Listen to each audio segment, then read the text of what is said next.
প্রিয় শিক্ষার্থীবৃন্দ, আজকে আমরা প্রিন্সিপালস অফ অ্যাকাউন্টিং এর খুবই বেসিক একটা চ্যাপ্টার, সেটি হচ্ছে অ্যাকাউন্টিং ইকুয়েশন। এই অ্যাকাউন্টিং ইকুয়েশনের উপরে আজকে আমরা একটি ক্লাস করব।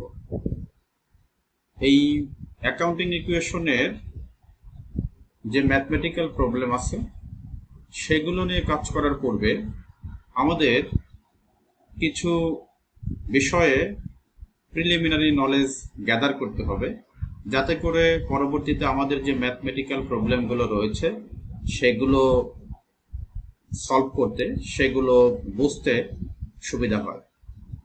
তো আমার স্ক্রিনে তোমরা দেখতে পাচ্ছ যে আমি প্রথমে লিখেছি materials related to accounting equation, এবং সেখানে আমি আমাদের 1 নম্বর যে ইকুয়েশন সেটি হচ্ছে বেসিক অ্যাকাউন্টিং ইকুয়েশন, সেটি আমি লিখেছি।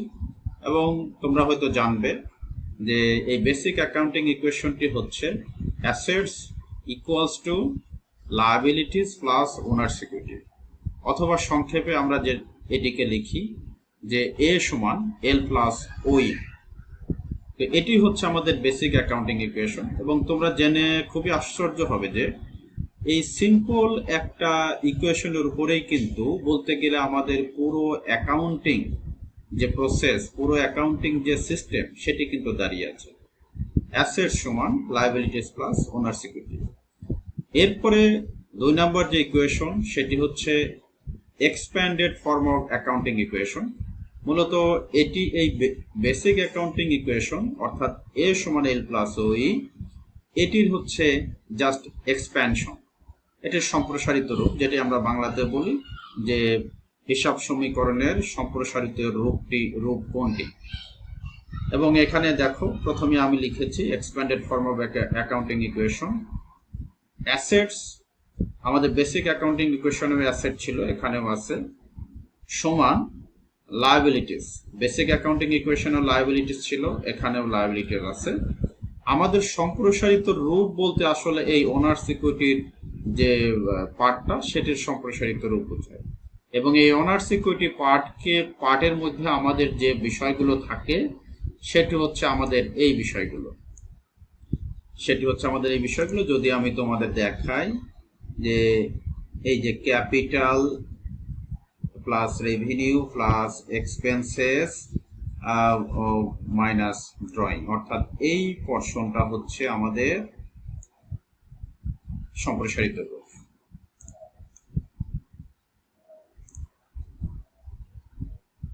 সো ক্যাপিটাল ওনার্স ইকুইটিকে আমরা ভাঙলে যেটি পাই সেটি হচ্ছে capital plus revenue minus expenses minus drawing, যেটি আমি তোমাদের হাইলাইট করিয়ে ড্রয়িং করিয়ে দেখিয়েছি। এবং এইটাকে সংক্ষেপে আমরা যেটা লিখতে পারি বেসিক অ্যাকাউন্টিং ইকুয়েশনের মতোই, যে এ সমান লায়াবিলিটিস এর এল, ক্যাপিটাল এর সি, রেভিনিউ এর আর, এক্সপেন্সেস এর ই এবং ড্রয়িং এর ডি। আমরা সংক্ষেপে এটাকে মনে রাখতে পারি যে এ সমান এল প্লাস সি প্লাস আর মাইনাস ই মাইনাস ডি। ওকে, তো আমরা দুইটা ইকুয়েশন সম্পর্কে ধারণা পেলাম। এখন আমাদের সামনে অঙ্ক করতে গেলে আমরা যেটা শিখলাম সেটা হচ্ছে অ্যাসেট। এই অ্যাসেটের মধ্যে আমাদের কি কি অ্যাসেটগুলো মূলত আমাদের এই ম্যাথমেটিক্যাল প্রবলেমগুলো যখন আসবে তখন থাকে, সেগুলো নিয়েই আমরা এখানে কাজ করেছি, সেগুলো নিয়েই আমি এখানে উল্লেখ করেছি যে আমাদের এই প্রবলেমগুলোতে, অর্থাৎ বেসিক অ্যাকাউন্টিং ইকুয়েশনের চ্যাপ্টারে যে অ্যাসেটগুলো মূলত আমাদের প্রবলেমগুলোতে থাকে, সেই অ্যাসেটগুলোকে আমি এক নজরে দেখানোর চেষ্টা করেছি।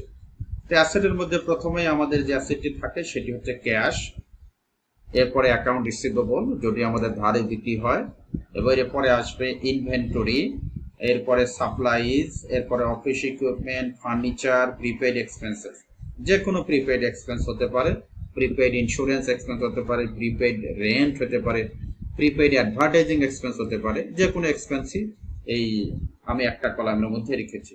যদি আমার ইন্স্যুরেন্স এক্সপেন্স প্রিপেড থাকে তখন আমরা লিখবো প্রিপেইড ইন্স্যুরেন্স এক্সপেন্স। যদি আমাদের রেন্ট এক্সপেন্স প্রিপেইড থাকে আমরা তখন লিখবো প্রিপেইড রেন্ট এক্সপেন্স। যদি আমাদের অ্যাডভার্টাইজিং এক্সপেন্স প্রিপেইড থাকে তখন আমরা লিখবো প্রিপেইড অ্যাডভার্টাইজিং এক্সপেন্স। অর্থাৎ যে এক্সপেন্সটি আমাদের শিরোনাম হিসেবে থাকবে সেটিকেই আমরা শিরোনাম অ্যাসেটের মধ্যে শিরোনাম হিসেবে লিখব। এরপরে ভেহিকেল। ভেহিকেল বলতে যে কোনো যানবাহন যেটি সম্পদ হিসেবে ব্যবহৃত হয়, এর মধ্যে ডেলিভারি ভ্যান সাধারণত থাকে, মোটর কার এটসেট্রা। যেটাই থাকবে সেটাই আমরা অ্যাসেট কলামের মধ্যে সাব কলাম হিসেবে সাব হেডিং হিসেবে উল্লেখ করব। ইনভেস্টমেন্ট, যে কোনো ধরনের ইনভেস্টমেন্ট যদি থাকে তাহলে আমরা অ্যাসেট পার্টের মধ্যে ইনভেস্টমেন্টটি লিখব। তো এই হচ্ছে আমাদের অ্যাসেট সাইড। এরপরে যদি আমি লায়াবিলিটিস সাইডে যাই, লায়াবিলিটিস এর মধ্যে আমি যতগুলো অঙ্ক আছে ন্যাশনাল ইউনিভার্সিটির প্রিভিয়াস ইয়ারগুলোতে এসেছে সবগুলো আমি দেখে যেটি পেয়েছি চারটি মাত্র লায়াবিলিটিস পেয়েছি। এর মধ্যে 1 নাম্বার অ্যাকাউন্টস পেয়েবল, এটি সবসময় থাকে। মর্টগেজ পেয়েবল, যদি কোনো বন্ধকি ঋণ থাকে তাহলে মর্টগেজ পেয়েবল। এরপরে লোন পেয়েবল, লোন যদি থাকে। নোটস পেয়েবল, নোটস পেয়েবলের বিপরীতে যদি কোনো টাকা পয়সা বড় করা হয় কোনো ব্যাংক থেকে তাহলে সেক্ষেত্রে লায়াবিলিটিস হচ্ছে নোটস পেয়েবল। তো এই হচ্ছে আমাদের অ্যাসেটের 9টি এবং লায়াবিলিটিসের 4টি।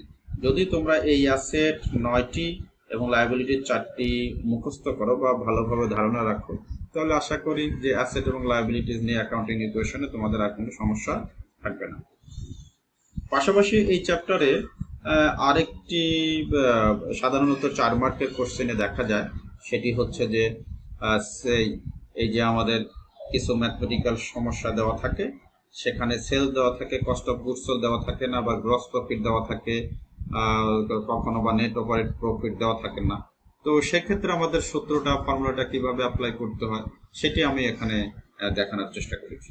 তো আমাদের 1 নাম্বার এই ক্ষেত্রে 1 নাম্বার আমি যেটা পাশাপাশি দেখিয়েছি হরাইজন্টালি, সেটি হচ্ছে সেলস। আমরা এটা জানি যে sales minus cost of goods sold, অর্থাৎ বিক্রয় থেকে বিক্রিত পণ্যের ব্যয় বাদ দিলে আমরা গ্রস প্রফিট অথবা মোট মুনাফা পাই, এবং গ্রস প্রফিট থেকে আমরা যদি অপারেটিং এক্সপেন্স বাদ দিই তাহলে আমরা নেট প্রফিট পাই।